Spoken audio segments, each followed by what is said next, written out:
මල්ලි මං ජොබ් එකක් හොයාගෙන මෙහෙට ආවේ. බස් එක යන්න කීයක් හරි තියෙනව නම් දෙනවද?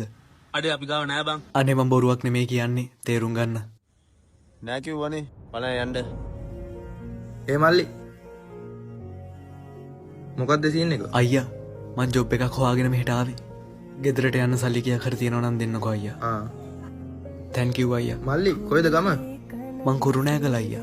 කුරුණෑගල? මාත් ඒ පැත්තෙන් යන්නේ. වරෙන්ක ඉස්සලා ඇතුළටම වහිනවනේ.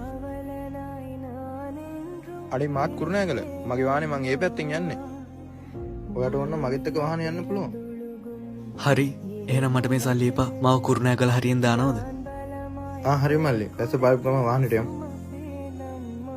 අය දැන් මෙච්චර රැවලා ගමට යන්නේ? නෑ අයියා.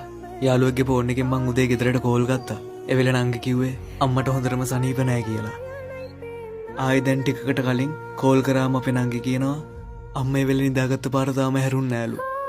කතා කරන්නේවත් නෑලු.